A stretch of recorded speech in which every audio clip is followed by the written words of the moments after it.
Hi, everyone. Welcome to the Walk to Wealth podcast. If you're tuning in on YouTube, make sure you can hit that like button so I continue getting amazing guests like I have on now. Make sure to also hit that subscribe and notification bell icon so you never miss a beat. If you're tuning in from one of the podcast directories, make sure to, leave a 5-star review if you're loving the show. And without further ado, I have a very special guest with me, my longtime friend, Ed Matthews. At least it feels like a long time now. It has Ed, been a for long time, right? it's been a while, right? Since like December. So we're approaching a year almost, our 1 year anniversary being In COVID friends. years, that's like, a lifetime. So, Yeah, exactly. And so, Ed, for anyone that may not know you, tell us a little bit about, your elevator pitch. Who are you? yeah. So I'm Ed Matthews from Clark Street Properties and Holdings, and we are a investor in multifamily, both here in New England as well as the Midwest and Southeast regions. I'm also a partner with CT the Connecticut Real Estate Investors Association. So we help investors like John and me here figure out how to get into the business, how to grow your business, and how to accelerate your real estate investing career, whether you're wholesaling, flipping, getting into multifamily, long-term rentals, short-term rentals, as well as syndication and a whole host of other asset classes. So, I don't want for things to do, man. It's that's professionally, and then personally, I'm a husband and father of 2 teenage girls. So you could send your prayers my way. I would appreciate that. and I also have a couple of dogs who are probably the 2 of my most favorite humans in the world. So That's amazing. That's amazing. yeah. And Ed, I had the wonderful opportunity to know a little bit about your backstory. But for anyone who hasn't had the opportunity to hear it, tell us about your walk to wealth. How did you get here? It was a long walk.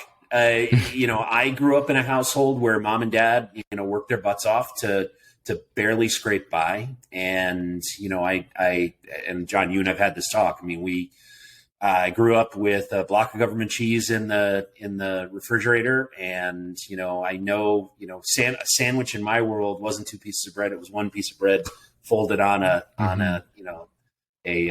little piece of bologna or something like that. And so, I grew up really appreciating the value of hard work and, and sacrifice, frankly. And so as I was growing up, one of the things that I really admired about my parents was, their work ethic and, how hard they sat and the sacrifices they made for me and my brother.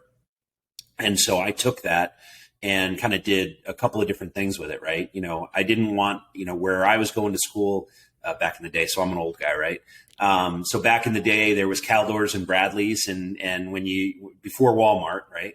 And that's where you bought your sneakers, and they better last the whole year because they're the only pair you're getting. And, you go to school and the rich kids are wearing the Nikes and the Converse and they're cool. And, I'm the kid in the Calpros. And so, I promised myself, frankly, that, no matter what it took, I was going to make sure that my kids, had everything they possibly could want. And, fortunately, I was blessed with parents who taught me a work ethic. And so, I started on my entrepreneurial journey in my early teens, mowing lawns. I went to college thinking I was going to make the baseball team, and turns out I wasn't good enough. And so I actually had to work my way through college. And the way I did that was I sold windows.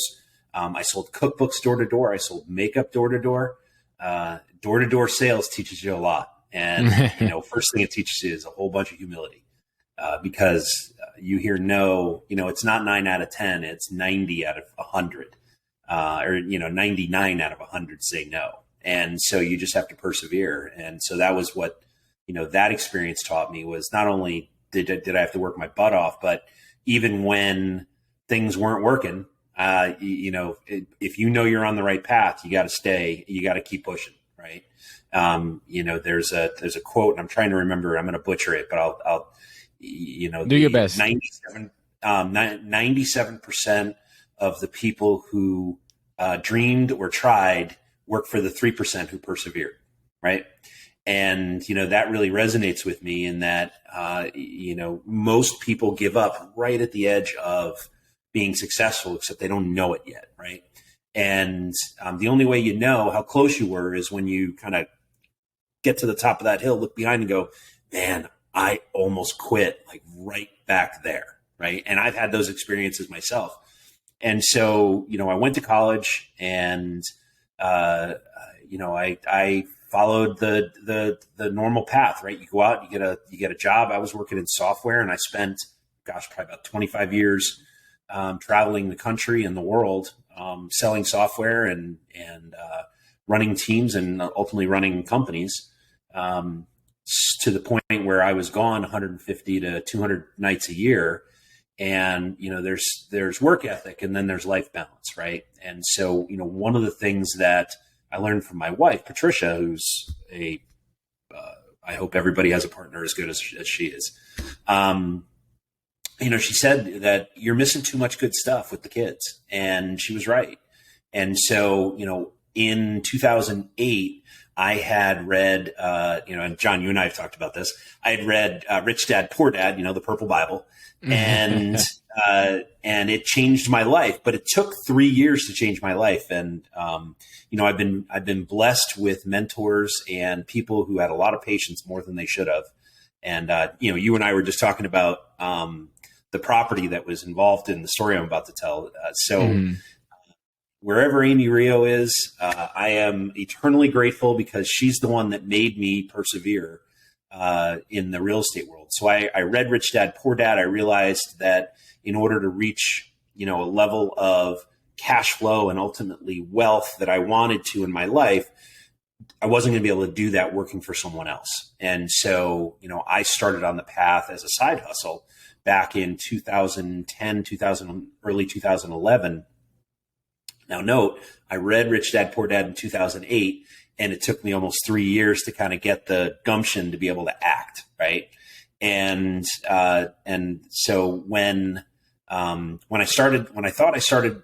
thought I wanted to start investing in real estate, I met this real estate agent, Amy Rio, who's now, frankly, one of the biggest realtors in the brokers in the state of Connecticut.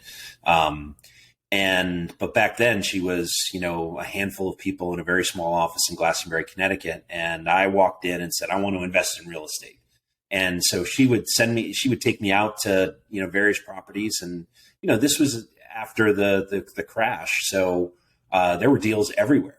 But lo and behold, I would find a reason, I don't want to invest in a blue house. Oh, that window's cracked. This one has carpeting. I'd find any excuse not to act, right? And finally, I'm pretty certain I can't swear on this, so I'll tell you the G-rated version of it. But so one day we pull into this parking lot at 1115 Clark Street in East Hartford, and Amy walked me through the building, and as we were walking out, I started in there's stained glass windows in the stairwells here. I don't know if, and I was trying to come up with any reason not to move forward. She very calmly took out a contract and a pen, and she put it on the hood of my car. And she said, I think at that point she had showed me over 20 properties. Right. So the level of patience was amazing. And, so she put the contract on the hood of my car with a pen and hands me the pen and says, sign this effing contract right now. This is a deal and a half. It was $99,000 for the 4-family, by the way. This is a deal and a half. And if you don't sign it, never effing call me again. And, I'm 6'4". She's 5'3" at most. Right. So I'm like a foot taller than this person. Mm-hmm. And she scared the living daylights out of me to the point where I was more afraid of Amy than I was of acting. And I took the pen from her and I signed the contract. And to this day, I own that building. It was the first building I ever bought. I named my company after that building. And in fact, it's kind of interesting. I was just there today, moving in a new residence. So that is, the early version. And then over the course of time, I also got into flipping. So we would flip a couple of properties and take that capital and buy another multi, and rinse and repeat. And I did that for about 7 years, to the point where when my wife had pulled me aside and said, I'm missing too much good stuff with the kids, our passive income from those multifamilies had basically eclipsed the salary that I was making at working for a company called DocuSign. And so I resigned. I gave him my 30 days notice and I jumped headfirst into investing full time. And so that was February of 2018. Mm-hmm. And so I've been running Clark Street Holdings ever since. And it's been one heck of a ride. And so we've got over 100 units now, either operating or under construction. And, our goal is to acquire another 100 units this year. And by the end of 2025, we're going to own 1,000 units. That's amazing. And I'm the lucky guy, the lucky guy that gets to be your friend. Right. And likewise, I've learned just in the 5 minutes before this call, I learned completely how to revamp my own podcast. So I'm gonna be checking this technology out. Yeah. Being a technology guy, I'm a geek and a nerd for cool technology. So yeah, same here. I'm more of like a one-man show, so I'm forced to be into technology because I need to leverage in any way, shape, or form I can. And that's a really good point because one of the things that I firmly believe is that as you're starting out, whether it's a side hustle, no matter what you're doing, right? Whether you're a copywriter or a real estate investor or an artist or a digital marketing person or whatever, right? Technology is a force multiplier, and what I mean by that is you can accomplish so much.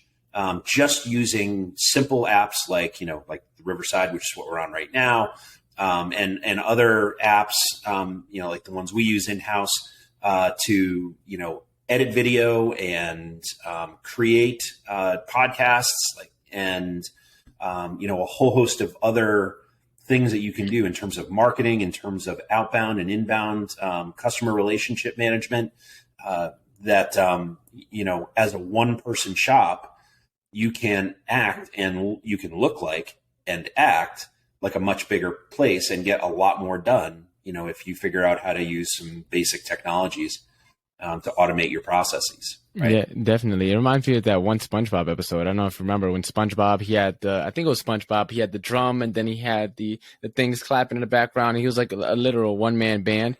And he had his, and he had the drums and all the different instruments all playing at the same time. That's essentially what technology does for you.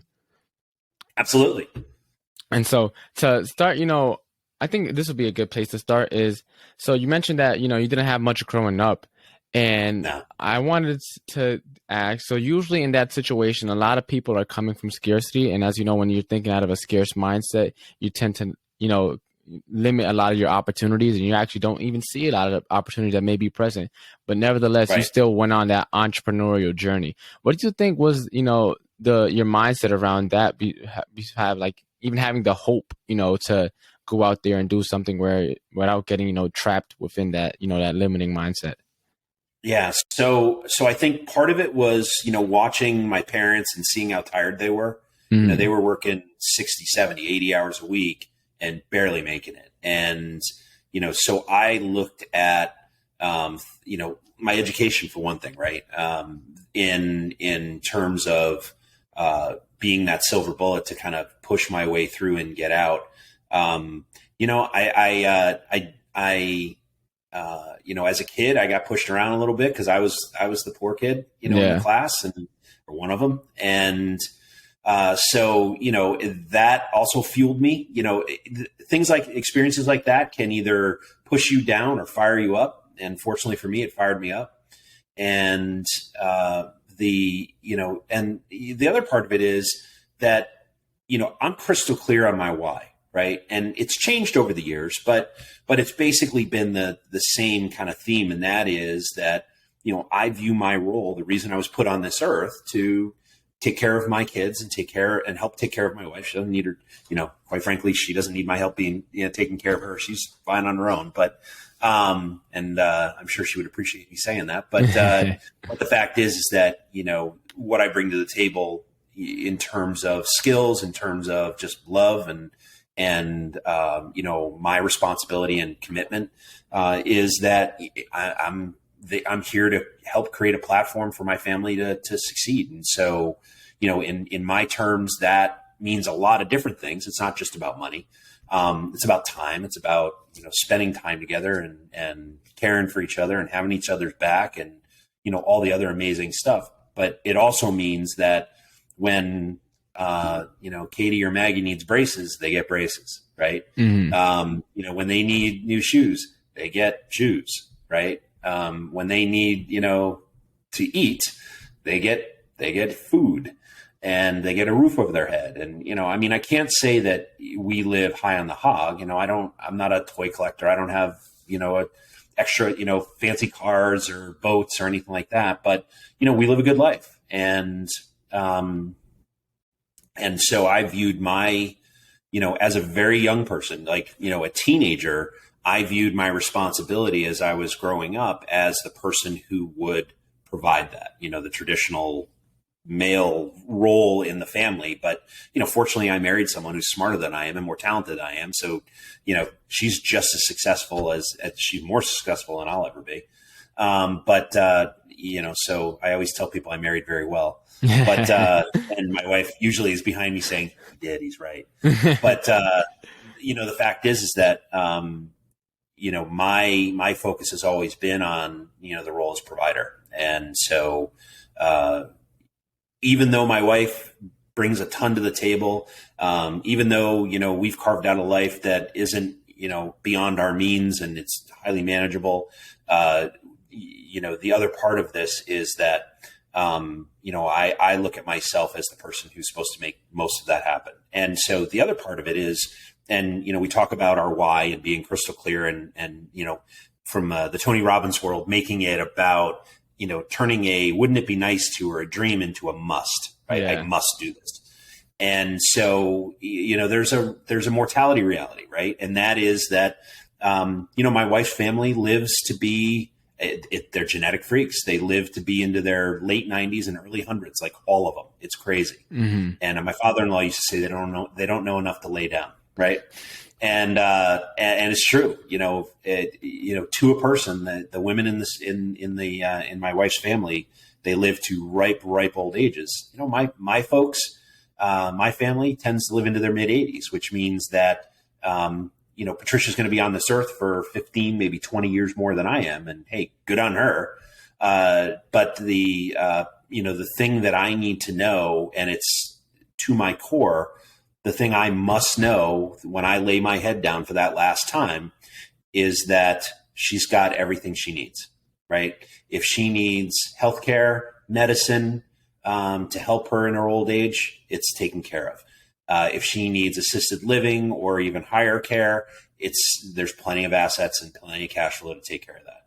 And so that's what real estate affords me, is the ability to create those assets and let them mature, manage them well, and let them mature over time so that I know that my family is taken care of. Because if I know if my wife's taken care of, that means that, that responsibility after I'm gone doesn't fall on my kids, right? And so they can live the lives that they want to live, and hopefully do the same thing for the grandkids and the great grandkids and the great great grandkids and so on. But that, is my must, right? It's one of the things that gets me out of bed every Monday morning at dark 30. But the other part of it is that, quite frankly, I've worked for a living and I know exactly what it means. Man, I don't really work for a living. Mm-hmm. And this is fun, right? And I'm not just like, oh my God, I gotta go to work. I am bolt upright out of bed. Like, I get to work today. This is going to be awesome. I wonder what the day is going to be like. And so, that's the other part of it, is I'm highly passionate about, real estate and the value we can bring to the families and that live with it, live in our buildings, and as well as the value we bring to our investors and other building owners when we acquire their buildings. Right. Mm-hmm. So. Yeah, you went through a lot. One thing that was a lot. Yeah, definitely. I want to start off with, what's your thoughts before we talk and get into the investing talk, what's your thoughts on this quote? So it's, it goes something like, I'm going to butcher this one as well, but it goes something along the lines of, my grandfather walked 5 miles to work. so that my father can take the bus to work, so that I can drive my car to work, so that my Right. kids can drive his Mercedes to work, so that my grandkids can drive their Ferrari to work, so that my great grandkids end up where my grandfather started, back in the cycle. And like the cycle kind of demonstrates, tough time breeds strong people breed easy times breed weak people, and then the cycle continues. So what's your thoughts about on that quote? Because your why has to do on with your generations. What's your thoughts on that quote there before we dive into investing? So I'd say the first four layers of that are the quintessential American dream, right? That your kids and my kids live better than we did. Our parents hope that we lived better than they did, right? And I hope my grandkids live better than all of us, and yours as well. But you're right. One of the things, and it's so interesting that you say that, because I had back when I'd started a consulting firm back in the early 90s. And one of my mentors there said the exact same thing, that he had noticed that the kids of highly successful, in this case it was technology executives, really struggled in life because they didn't have to work for it, right? It was kind of handed to them. And one of the things that Patricia, my wife, and I are very mindful of is we're raising engaged kids that understand all that we have is from hard work. Nobody handed us anything, right? And I hope that the values that we're imparting on them, they will impart on their kids, and them on the great grandkids, right? Is that, you get exactly what you deserve, not what you want. And I interpret that as, you have to work for everything, right? And you get what you earn, not what you deserve. Yeah. And there's a big difference, right? Yeah, definitely. I really love that you say that, because I pretty recently, I think sometime this year, came up with the idea that I don't want generational wealth, I want generational wisdom. Because if I can pass down, That's great. what I learn, it doesn't matter if my great grandkids, they lose, they get sued or whatever, the entire Mendez, asset, portfolio gets wiped out entirely.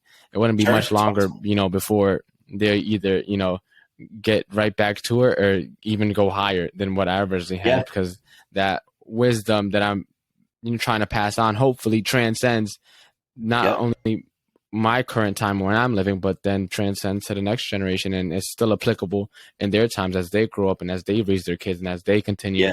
hopefully, on their walks and stuff. So it reminds me of a quote that I heard not that long ago from Shaquille O'Neal, the basketball player.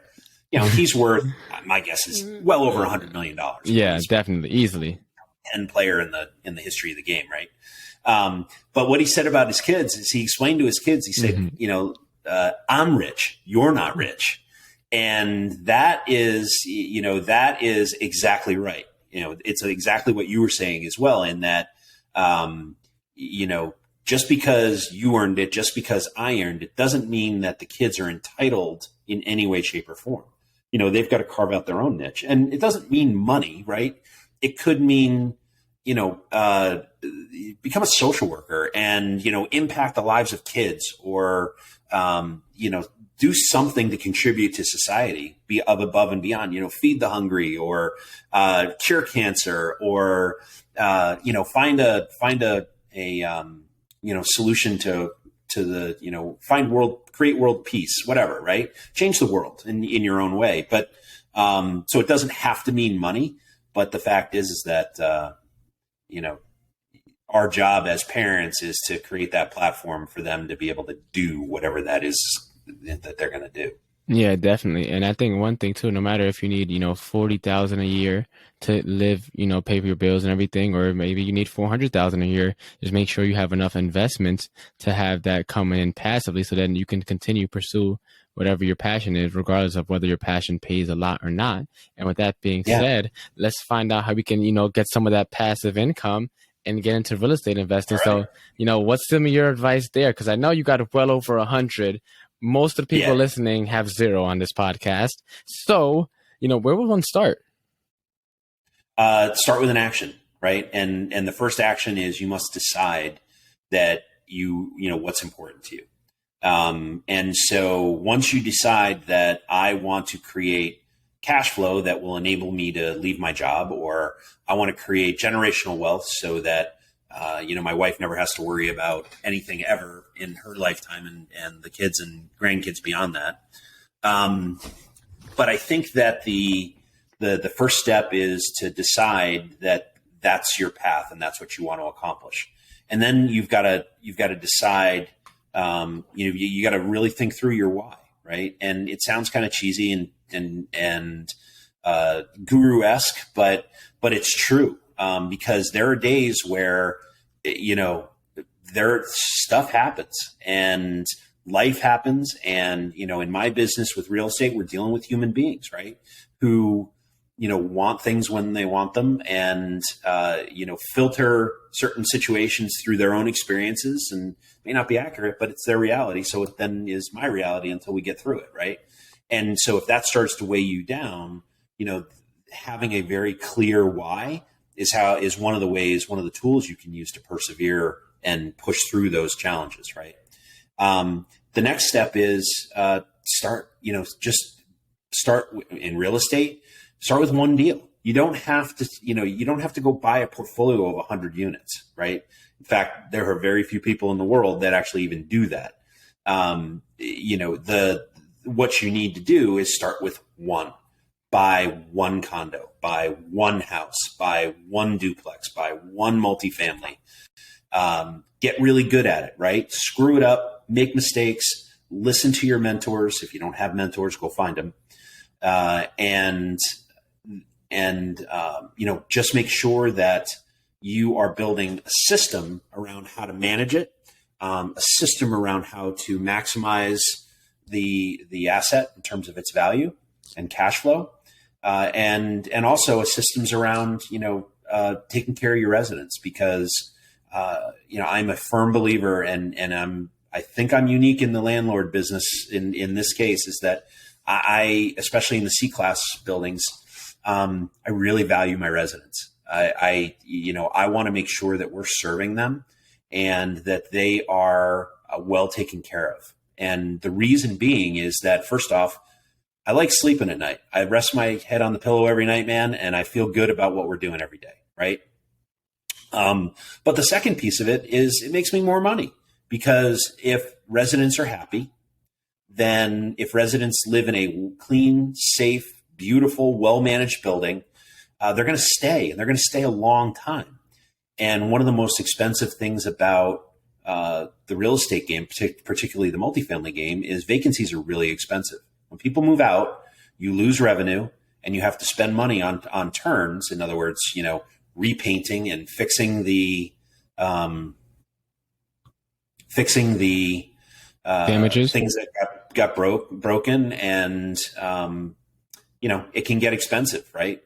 In terms of lost opportunity and just capital expenditures. So, I'm really focused on that. And so when I talk to people who are looking to just start out, I talk about business systems and getting really good at finding good tenants, moving them in, taking good care of them, taking good care of their buildings. And ultimately, if you do all those things well, financial rewards will come, because people will pay a premium for it, and they'll also stay a lot longer because, you're good at your job. Yeah, definitely. And I think one thing too that would be super beneficial is that demonstration / exercise that we did way back when, the one with the notebook and the 3 sides. Yeah. If you can go over that live so that people can, hear that, and if they're on YouTube, hopefully see it as well. So how does that go? So tell me more about that. The notebook? Yeah, the notebook, the one where, you have me think about what would happen if I achieve it, what would happen if I fail, and how does that make me feel? Oh, the RPM block. Yeah, okay, that one. So I stole this from Tony Robbins, right? And it's something that I use on a almost daily basis. I certainly refer to them. I've got them. They're usually on my desk, but the basically what you do is in order to remember, we were talking about deciding, right? Yeah. So you want to set a goal. Like, I want to buy one investment property today or this year, right? And there's still almost 5 months, a little bit more than 5 months left in the year, as we're sitting here recording. So what you want to do is set that goal. I'm going to buy one investment property, and whatever that is, it's a single family home that we're going to rent. Okay. What you want to do then is think about what it's going to feel like if you accomplish that goal. Are you going to be proud? Is it going to make your life a little easier? Is it going to relieve some stress, right? Are you going to be able to brag about it to your friends and to your partner and your family at Thanksgiving and all that? And, are you going to, use that as a platform to kind of evolve into the person that you want to become, right? The other side, and you got to make it real, right? It's got to hit hard. You've got to feel that. It's an emotion thing, right? Because, human beings they make change for one of two reasons: pain or pleasure. And so you want to, when you're thinking through all the awesome things that are going to happen and the way it's going to feel and what it's going to do for you and your family, you want to think through that and make it real, make it crystal clear in your mind. Conversely, you also want to do that on the, hey, if I don't get this done, right, I am going to feel bad about myself. I'm going to be embarrassed. I'm going to be upset. I'm going to be angry. I'm going to, whatever, I'm going to have more financial stress, right? Because I still can't pay my bills as well as I'd like. Or I'm not saving, or I can't go on vacation, or I can't, take my girlfriend or my boyfriend out on on a date on Friday night because I'm broke, right? But you got to feel it. You got to make it real as you're going through this exercise. And then one of the things that a lot of people get hung up on is, well, I want to do this, but I don't know where to start. So that's the third column, right? And that is, you want to brainstorm on all the things you could do, every single thing. And there are no dumb suggestions or ideas. 18, 20, 25 things you could do to move forward to that goal of buying that investment property. You could go meet 3 brokers. You could go introduce yourself to attorneys. You could go find, 3 wholesalers. You could pick a neighborhood and send out postcards to all the business owners. You could dial for dollars. You could drive and knock on doors, right? There's so many things you can do to find that one deal. And you only need one to get going, right? And we can talk about the snowball effect after this if you'd like. But go through all of those things, come up with, 18, 20, 25 ideas, then pick 3 and go do them, right? If you pick the 3 things, if you're going to go introduce yourself to 3 realtors, 3 wholesalers, and 3 mortgage brokers, pick up the phone and do it. Don't wait till tomorrow. Do it right now. Start right now, right? And one of the things that I find is that people who have a bias towards action, which I pride myself on, and I know you do as well, John, having gotten to know you over the last 6-8 months, but it feels like 10 years. Yeah. That when we get an idea, it doesn't get filed away and, oh man, I'm going to go do that next week. It gets done right then, right? That's a fantastic idea. I'm going to figure out if that works for me, and I'm going to act on it right now, right? And so the people that have that bias towards action are the ones that tend to be in what I've seen, in life, way more successful, like eons more successful than the people who just think about it, right? Yeah. And so how does one, before we get into the snowball effect, how does one, could one shift to having a bias towards action if they spent most of their lives overthinking and overcomplicating and, just thinking of ideas, you just get put in the back burner? How does one shift if they don't have that, bias towards action naturally, if it's possible to even shift? So, I'll go back to the RPM block again, right? That is, when you feel, again, you've got to change, right? And so part of the exercise, part of the thinking you've got to do is it more pleasure or more pain to move forward in a different direction, right? If this direction in life isn't working for you and you want to hang a right, is that going to feel good or is that going to feel bad? If it's going to feel bad, you're probably not going to want to do it, right? And so you have to make it feel so good. And I'm not talking about lying to yourself. I'm talking about really thinking about, if you want to go back to school, get your realtor's license, start investing in real estate, go buy a small business, whatever, right? You've got to figure out how that is going to positively impact you. And then you need to think about, if I don't do anything, that's where the pain lies, right? And so you've got to think that through.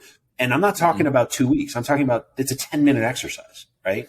In the time it takes to drink a cup of coffee, you can have this conversation with yourself and decide, damn it, I'm going to go do this, right? And you've got to get to that point in your head. And you've got to get so clear on what you want that it turns into, instead of a dream, it's a must. I must do this. Yeah. And use a tool like RPM or something like it to kind of brainstorm and figure out, okay, here are the 25 ways I can get there. I'm going to pick 3 and I'm going to do them today, right now. Okay. And now let's talk about the snowball effect and how that's been able to help you scale to now well over 100 properties. And I don't know if you're counting that 80 unit that we might mention a little later, but is that 100 with the 80 or that's 100 without the 80 coming? That's without the 80. Sheesh. Yeah. Well, so talk about the snowball effect to let us know how we get somewhere, end up in that direction. So with small wins comes confidence, right? And so, me being afraid and looking at all those, couple of dozen properties and Amy Rio really getting frustrated with me. One of the things that kind of got me going was acting, making that one choice, that one decision that I bought, 1115 Clark Street in East Hartford. And that gave me a win. And I saw in, very short order that this was going to add, a fairly sizable, win for my family. I mean, since the day I've owned it, that thing puts $1,000 in my, free and clear $1,000 in my pocket every month for, almost 12 years now. Right. So that's darn good money. And, especially when you think about, okay, when your 18-year-old daughter says, I want to go to college, and that costs, $40,000, $50,000, whatever a year. Mm-hmm. And you've got one property throwing off that cash and you've squirreled that money away like I did, that, sending her off to college is no problem. Right. And that's a beautiful thing.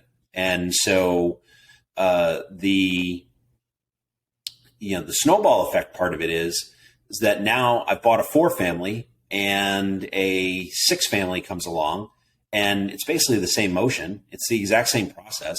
It's the exact same team. The only difference is that it's, a teeny tiny bit more money. And really, it's not even that much more money, because on a monthly basis, it's really not a big difference in terms of the mortgage payment, right? So you buy a 6-family, and then you come across a 10-family, and you go, well, yeah, the 10-family is more expensive, but it's not really that much more expensive than I'm already doing. In fact, I already own 10 units, and I'm paying that bill right now, and I can afford the down payment, or I have partners that can help me afford the down payment, or whatever. And then you buy the 10 unit. And then after that, you buy the 25 unit. And then after that, you buy the 50 unit, because it's just incrementalism. And so where I am in that process is I'm scooping up as many 10 to 50 unit buildings as I can find. There are not a lot out there that are deals, to be honest, but we're looking. And, the process that we go through, we're really very slow to buy. So that we're sure that we're buying right. We're buying the right property for the right terms, the right price, and the right location. And, that enables us to slowly but surely grow our portfolio and work with our investors and help them build wealth and, save building owners who are really struggling from that stress. And, we'll take the building over and we'll make it clean and safe, and then we'll make it beautiful. And then, we'll manage the living daylights out of it so that the residents are happy and they stay. It's a system that we execute every day on every building. Right. And so that's the snowball effect, is that when you do the single family, and that's not, and then you realize, wow, that wasn't as scary as I thought. And then you do a duplex. Wow, that wasn't scary either. And then you do a 4, and then you do a 6, and then you do a 10, and then you do a 25, and then and pretty soon you look back and you go, oh wow, I've got 150 units. This is pretty cool, right? And it's over time. I mean, it's over 10, 12 years or more. But I know people that are, there's a guy that I've been following on Facebook, Alex Hong. I mean, he's buying 8, 10 units every other month, and he's been doing it for a couple of years now. He's crushing it. And, I was just trading messages with him back and forth on Facebook last night. So you can go as fast as your capital will allow you. Me, I'm very conservative, so I'd rather go a little slower, but I'm cool with that. So that's the snowball effect. Yeah. And so I know you've raised a lot of capital, especially to fund a lot of your deals. For anyone, a lot of people in my shoes, for the most part, at least from who I know personally, at least, don't have the capital to get into it, and yet they find that as an excuse to not ever get into it, and because they never get into it, then they never ever have capital, and they kind of find themselves in a loophole. You've been able to raise a lot of capital. What advice can you give to the listeners so that they're not walking up to strangers like idiots and asking them for money? Asking for money? Yeah. So first off, don't do that. So raising capital is a lot like dating, right? In that you are creating awareness, right? You walk into a party, you see a person across the party, you think he or she is attractive, and what do you do to that? What do you do with that person? Do you sit there and wait for them to walk over, or do you walk over and introduce yourself? Right? Walk over and introduce yourself. Act. And the thing is that you're not walking up to them and saying, hi, my name's Ed. Would you like to get married? Right? That's creepy. What you do is you say, hi, I'm Ed, and what's your name? And you talk about kids, or if you have kids, or you talk about books you like to read, or movies you like to see, or things you like to do, or teams you follow, or whatever is interesting to both of you. And you start to realize, wow, I actually like this person, and I'm pretty sure she likes me, right? And so there seems to be a little more of a connection, and you become friends, or in this case you become boyfriend and girlfriend or whatever. And raising capital is the exact same thing, right? I'm seeing the investors in a room. I'm going over and introducing myself. I'm getting to know them. They're getting to know me. We figure out if we like each other. We figure out if we operate from the same value system. If we do, then over the course of time, we build a relationship and a level of trust. And when you build that level of trust, at some point you earn the right to do business together. And it's a two-way street, right? You are providing an opportunity for them. They're providing an opportunity for you. And as the investor and as the sponsor of the deal.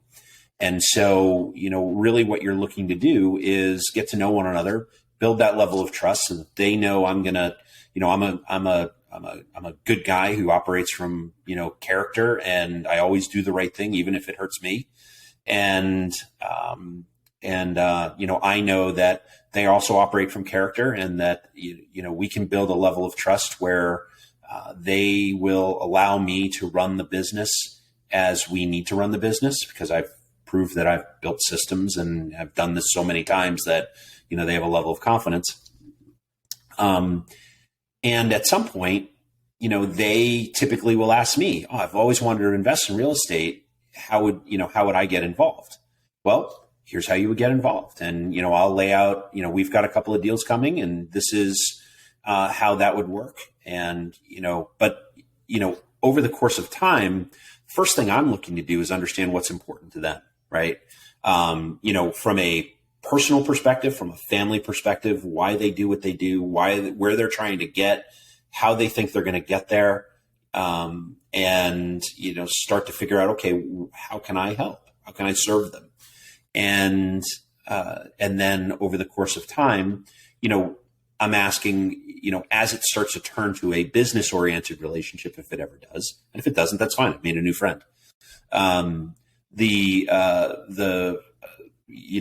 questions I start asking are, well, okay, from a investing perspective, what are you trying to accomplish?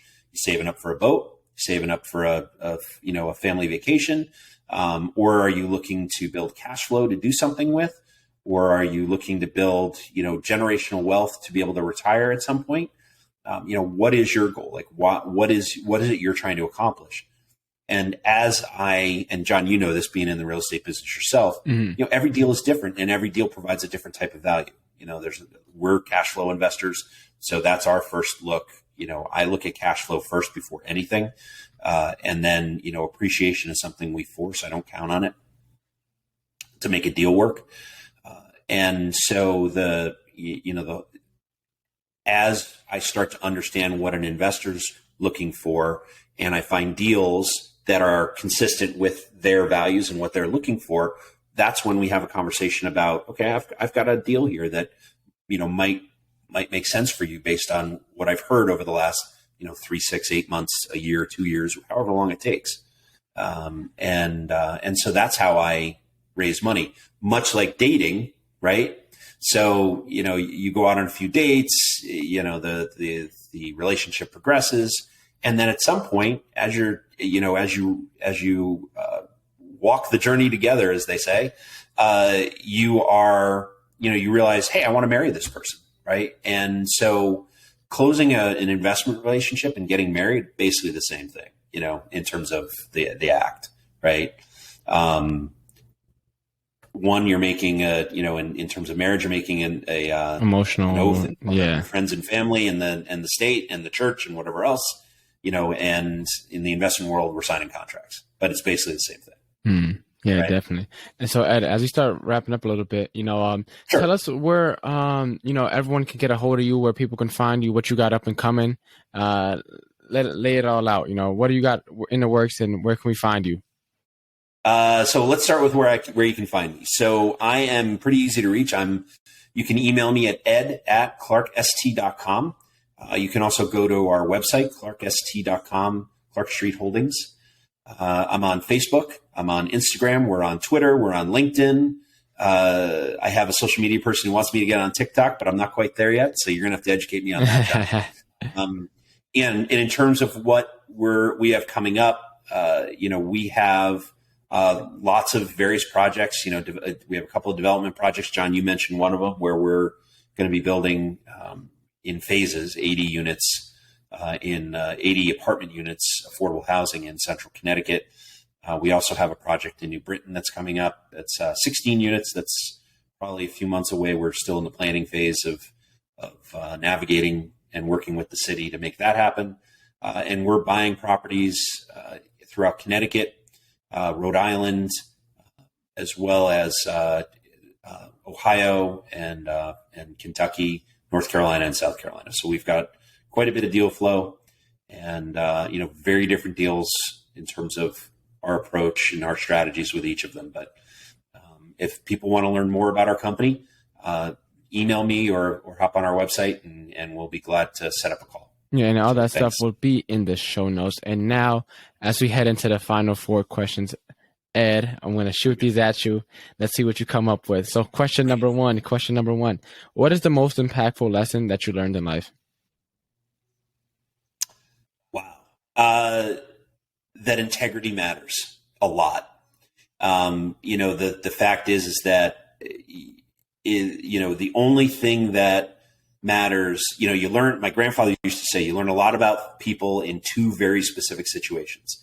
One is when there's a lot of money on the table and you're negotiating. The other is when the proverbial stuff hits the fan, right? And everybody reverts back to exactly who they are. The facades go away and the human being just acts, right? It's the caveman brain thing kicks in. And I find that people with integrity act the same way in front of me as they do when they don't think anyone's paying attention, whether there's money on the table, the stuff's hitting the fan, or everything's going great. They're the same human being. And that is something you can't teach. And then question number 2, What is the most admirable trait that a person can have? Can I answer integrity? Yeah, why not? Uh, Why not? Yeah. no, so I can add another one. How about empathy? Right. I think that a lot of from a business perspective, emotional intelligence is an undervalued asset, and being able to understand the perspective of the person that you're working with is very, very important to actually getting stuff done. Because everyone filters the situations that they're in. They filter them through their own life's experiences, and your life experience and my life experiences are very different. Everybody's are different, right? Mhm. And so, having that well of empathy, that ability to kind of put yourself in the other person's shoes to kind of understand where they are and where they're trying to get, I think is a very valuable asset in terms of, it's a tool Yeah. that, people like you and me use to kind of help people and serve people. And, I'm a big believer in if it's if you help enough people get where they want to go, they'll help you get where you want to go. So Definitely. that's how I live my life, and it's working so far. So I'm 53. I'm 52. I'm not going to. Alrighty. If you wanted to change someone's life with one book, what would you recommend? Well, Rich Dad, Poor Dad. I'm sure you get that a lot, but Rich Dad, Poor Dad changed my life to the positive. Actually, a book that I just read in the last probably 6 months has also really impacted me. It's something called Atomic Habits. Mm-hmm. And the key message there was when you wake up in the morning, who are you going to be that day, right? And are you going to be the person who skips the gym? Are you going to be the person who doesn't return the phone calls? Are you going to be the person who, procrastinates on the things that they have to get done for themselves and their company and the people around them? Or are you going to be the person that gets stuff done? Are you going to be the person that takes care of yourself? I found that was a really inspiring book. I loved that book. Okay. And then the final question before we wrap up is, what is the legacy that you're trying to leave behind in a sentence or two? I want my wife, my kids, and everyone around me to be proud of what we're doing here. And that is something that is very important to me.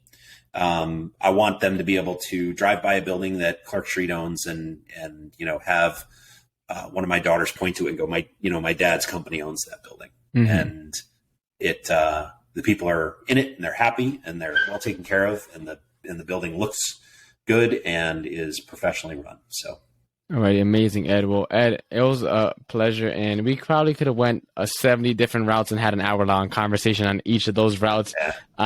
Right on. But it was a pleasure having you on the show. Thanks for coming on now. Yeah, thanks for having me. While I have Riverside and I can blast out content, because if you came on before, it would have just been a Zoom, a boring old Zoom call, and that's about it. But now I have all the content to blast out for you. Yeah, and I'm grateful, man, because now I'm going to have Riverside as well, because you're up in my game.